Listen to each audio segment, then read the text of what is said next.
when a burnt-out car is found deep in the forests of Georgia. Police smell something strange. I smell some burning meat. Smell some flesh burning. And there's probably some poachers, you know, they shot a couple of deer and they're in the trunk. The sheriff pops open the trunk, looks down and says, "Those aren't deer, those are human beings." Both of their bodies were riddled with bullets, many, many more than was necessary to kill them. They are victims of the deadly revenge of a ruthless woman. Jessica McCord. She's at the top of the list of the worst people I've ever prosecuted.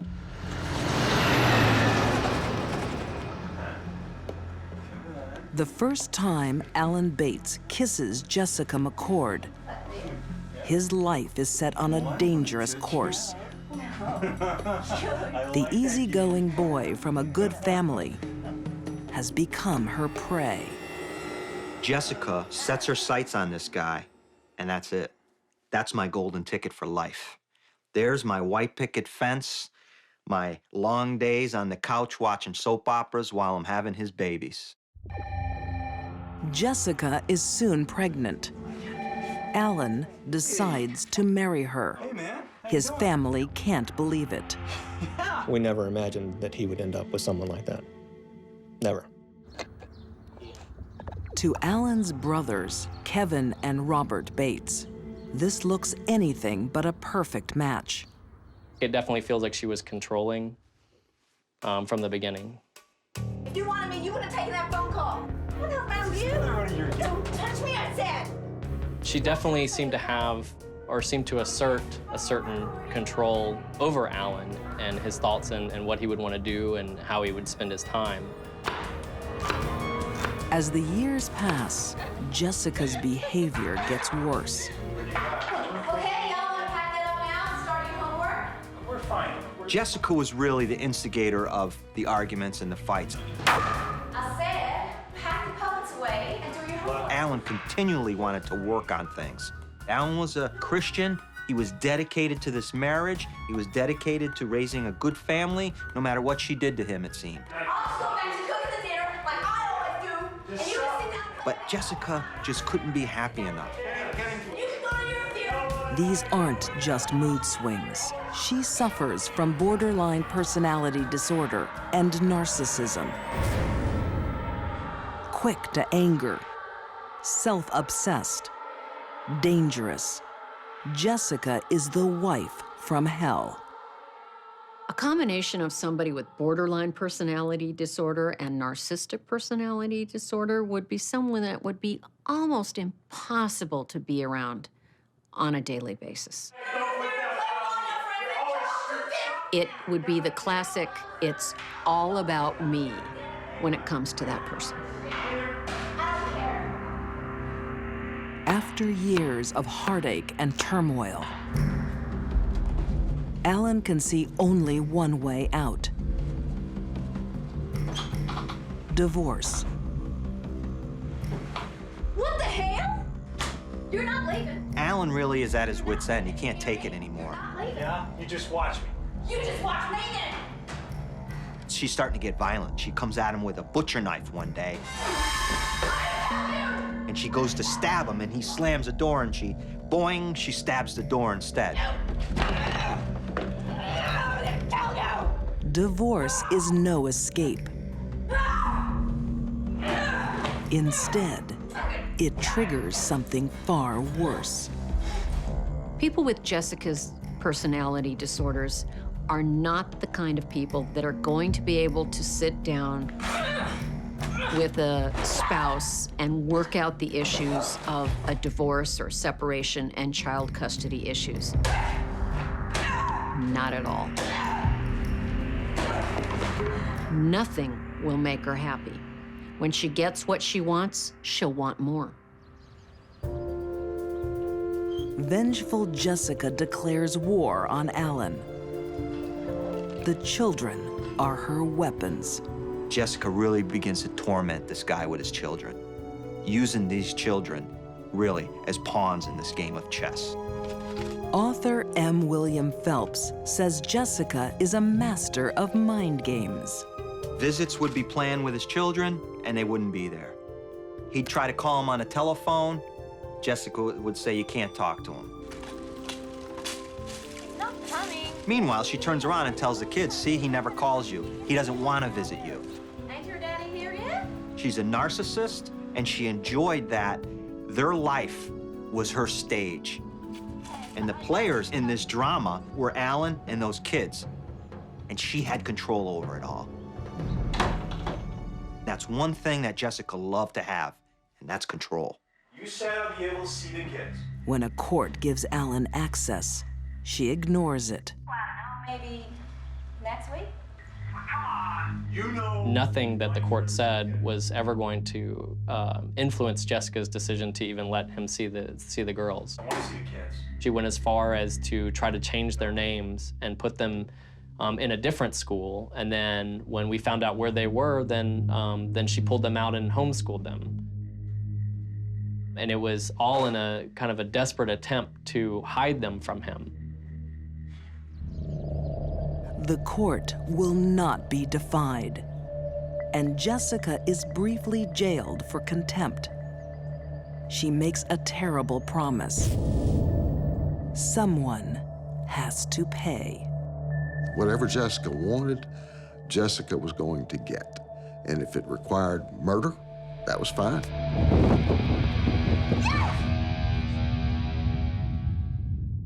My turn to see him, and I'm going to see him. Alan Bates is a man in trouble. Don't call here, man. When he divorces his wife, Jessica, he makes a vicious enemy.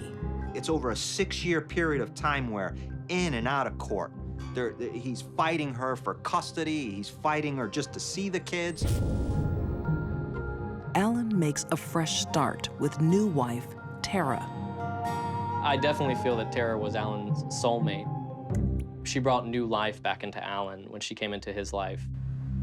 Jessica, I'm sorry, I don't think I... Jessica has found someone too. Of course we can do this. I'm not gonna lose my girls, okay? I'm just not. In Jeff McCord, she once again has a man she can control. You know what to do. We've talked about it. Jeff is the kind of guy who would, if he loved a woman, would believe anything she told him. Think about it. Think about it. But Jessica isn't getting on with life. You're not gonna hang. We talked about She's getting revenge. it. Do it for me. Alan was gonna ultimately get those kids away from her, and she could never allow that. She could not allow him to win. Is this what you want? Huh? She has a wicked plan. Nah, I mean... Jessica goes to her husband, Jeff, and she says, Jeff, you gotta help me do something. The only way we're gonna get rid of him, because he's such a nuisance in our lives, is if you kill him. And Jeff McCord, a cop, he's a cop.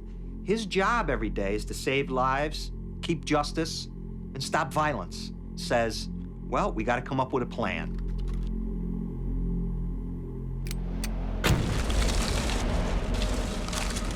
A few days later, Where's the kids?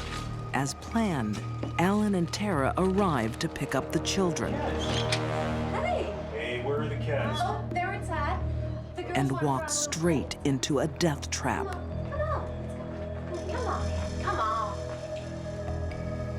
Alan knew Jessica's violent history. She tried to stab him with a knife one time.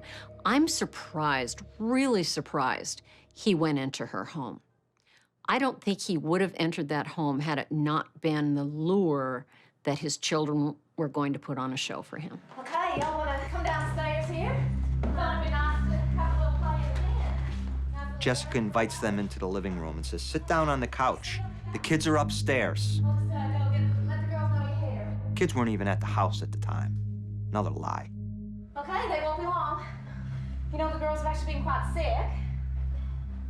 Really? Yeah, so I don't know if it's a good idea to be going out in this weather. Look, we gotta get going, so... And Alan is impatient. We gotta catch a flight, we gotta go. What's all this hospitality all of a Well, sudden? Sam's actually been having trouble with her nap. Ain't she? So Jeff just walks up, Hey, just a man pulls for the the gun job. out of his Where are the back. girls? She falls to the ground. Alan gets up, just fires at Alan 4 times.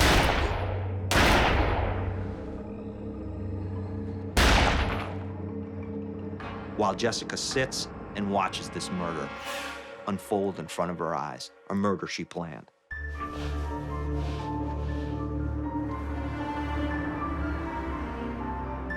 According to Chief Deputy District Attorney Roger Brown, the seeds of her appalling crime were sown years before.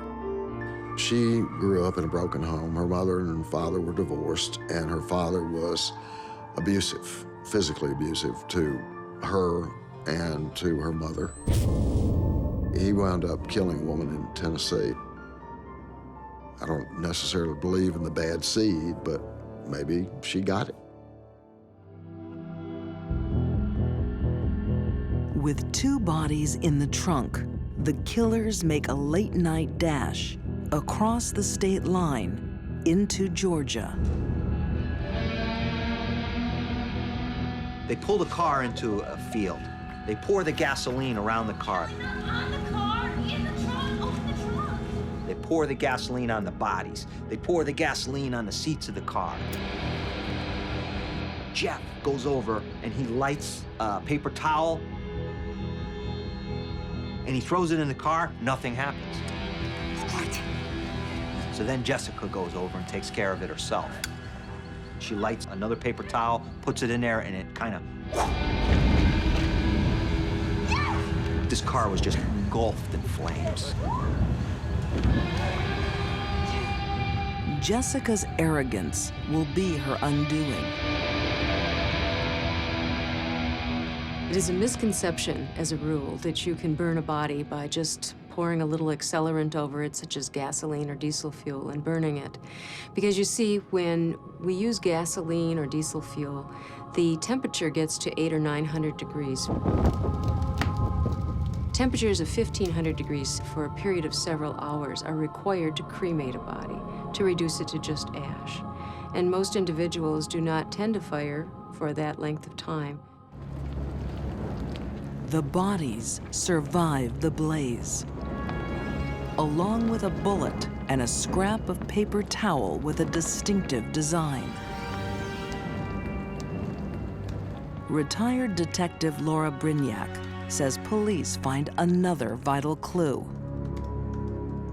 Fortunately, during the fire, the license plate fell off of the car. And so immediately it was traced back to the Birmingham airport where Tara and Alan had flown into and rented the car. When investigators find out where Alan and Tara were supposed to be, they close in. They go to Jessica's house under a search warrant. They find paper towels that match that paper towel. And inside the garage, it came through the wall, they find another bullet that matches ballistically to that bullet found at the Georgia crime scene. Even under arrest for murder, Jessica McCord is coldly defiant.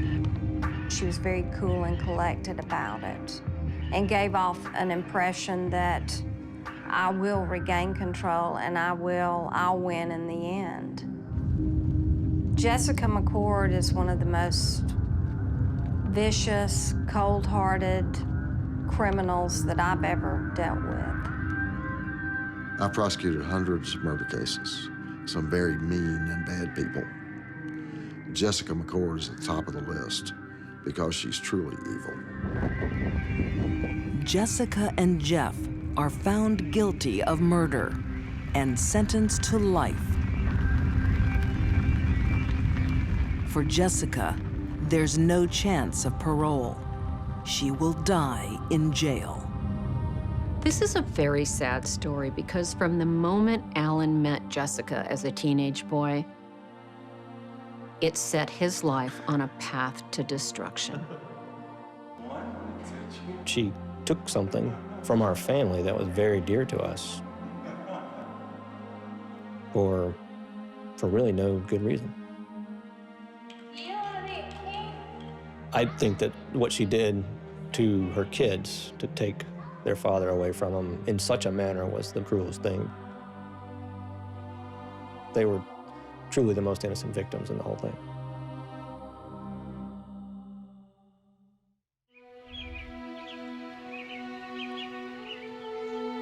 It's early morning in Selmer, Tennessee. Pastor's wife, Mary Winkler, is taking her daughters on a road trip. She was taking them to the beach. She had always wanted to take them to the beach. The father, Matthew, had always promised to take them to the beach.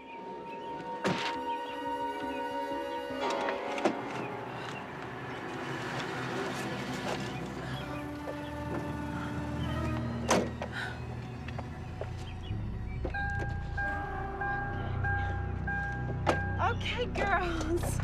Who wants to go to the beach, huh? Me! Okay, who wants burgers? She wanted to take her girls to the beach to enjoy one last day before their lives as they knew them ended.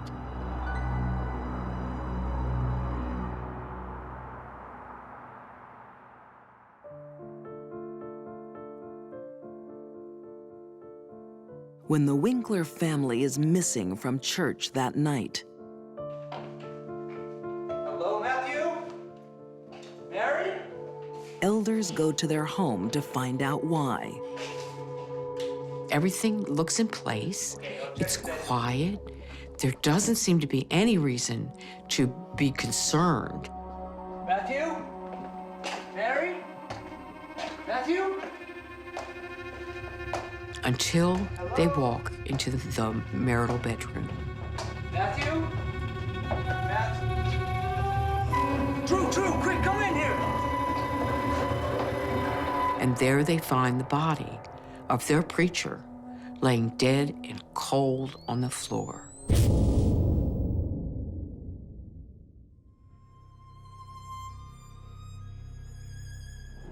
When Sergeant Roger Rickman attended the murder scene that day, he had no idea of the storm that was brewing. We really wasn't sure what had happened. Mary was not there, the children were not there. We didn't know that, that they had been abducted or what. Selmer is about to become the center of a case that will divide the country and shake a devoted congregation to its core. Oh, Lord, you have enticed me, and I was enticed. For whenever I speak, I must cry out. For 2 years, Matthew Winkler has been pulpit minister at the 4th Street Church of Christ. Matthew came from a line of preachers, his father and grandfather. That's what he did in life. That was his vocation. Matthew's career means he is always in the spotlight, and so is his wife, Mary. If you're a preacher or a preacher's wife or a preacher's child in a small town, you're constantly under a microscope. But away from the eyes of the congregation, Mary is under even more intense scrutiny. Look, we got French fries. They're really yummy. Now that's a healthy meal, isn't it? He expected more of Mary than anyone should expect of a human being. Yeah, sure you can. This was a marriage where the husband was in charge and made all the decisions. Okay. He would lose his temper. He would belittle her. How many times do I have to tell you not to buy junk food for the kids? A little treat every now and then, Matthew. It won't hurt them. But I don't want them to get fat like you. He was, I believe, very emotionally abusive. Criminal profiler Candice DeLong believes years of subservience took their toll on Mary's self-esteem. We know the effects of ongoing verbal abuse from a husband to a wife has a long-term deleterious effect. It beats the spirit down. Throw that in the bin. They begin to believe what the offender is telling them, which is that they're worthless. Don't talk back to me. That's your ugly coming out in you. Then one night, Mary receives a mysterious email that seems to offer a chance to prove she's not worthless. She never could seem to make ends meet, and she saw what she thought was an opportunity. But unfortunately, her solution to financial difficulty was to get involved in what is commonly called a Nigerian scam. Mary falls prey to an online fraud that sinks the Winklers deep into debt. Her secret plan to prove herself has backfired, and she can't bear to admit her failure to Matthew. She couldn't find any way to sit down with her husband and say, I screwed up. I'm sorry. I believe she kind of got in over her head over that, and she didn't want Matthew to find out about it, and I think that's why she done what she done to him. Dawn on March 22nd, 2006. The last day of Matthew Winkler's life. That morning, the baby was crying. We knew that Matthew liked to sleep.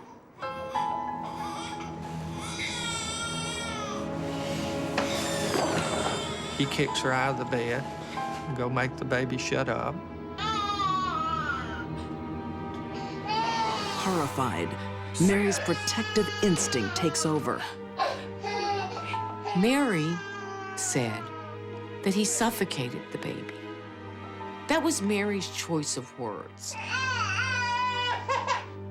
A momentary squeeze like that I would not call suffocation, but Mary did. And I think that raised up some internal rage. Mary is seething. She wants to confront Matthew.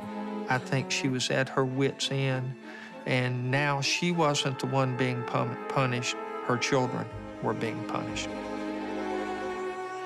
But Mary knows her husband won't listen to her unless he's not given a choice.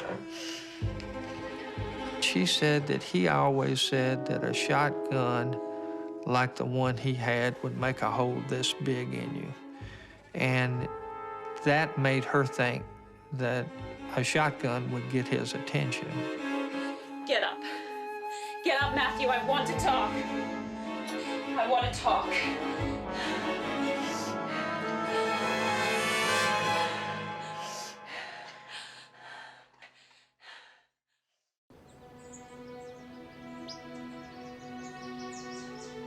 A tranquil morning in Selmer, Tennessee. I do not think that Matthew Winkler spent 1 minute of one day of his life ever thinking that he had anything to fear from Mary Winkler. Get up. Get up, Matthew. I want to talk. Pastor's wife, Mary Winkler, has decided to stand up to her husband after years of abuse. What happens next remains in dispute to this day. We only know what the physical evidence shows us, and we only know what Mary tells us. Mary got the shotgun to get his attention. Get up. Get up, Matthew. I want to talk.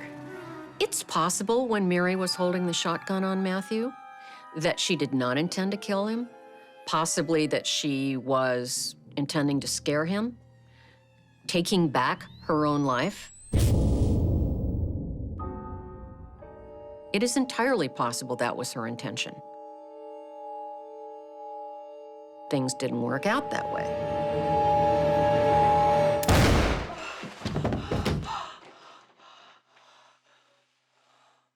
She shot Matthew in cold blood while he was sound asleep.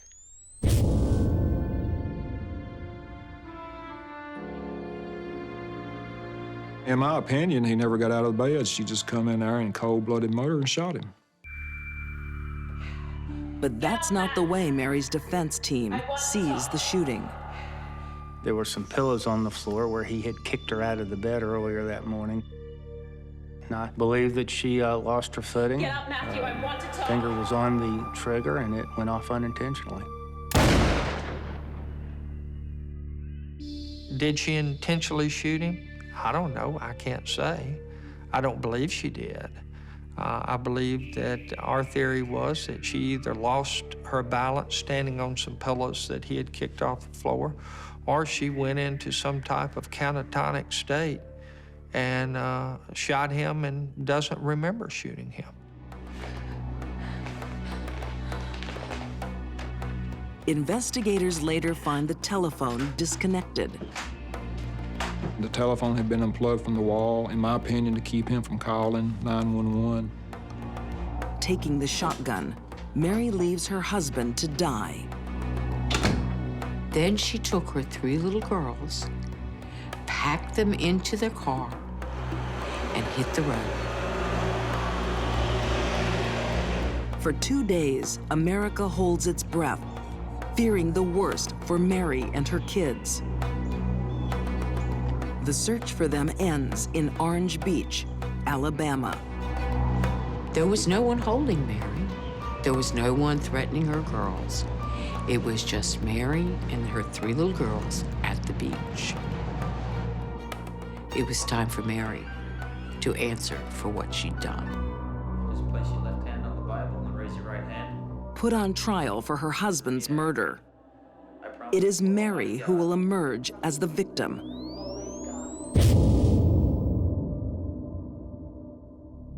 Mary painted a picture of a horribly victimized woman on the witness stand. Marriage lasted right at 10 years. I believe it was 10 years of hell. Mary's defense centers on 3 kinds of abuse she claims to have suffered at the hands of her husband: emotional, physical, and sexual. She said that Matthew forced her to commit sexual acts that she didn't want to do. He made her dress up in tarty shoes and wear wigs and wear slutty skirts. He made her do oral sex. He made her do anal sex. And this was outside of prescribed behavior for Christian couples in her mind. That's what Mary claimed in that courtroom. According to author Diane Fanning, many of Mary's claims lacked proof or substance. I just didn't buy those arguments. To me, to be sexually abused means that someone has to commit a sexual act on you that you don't want, and you've clearly stated you don't want it. And yet, Mary, after her trial, sat there on the Oprah Winfrey Show and said to that woman, "If I ever said no, Matthew stopped right away. In fact, if I ever flinched, Matthew stopped right away."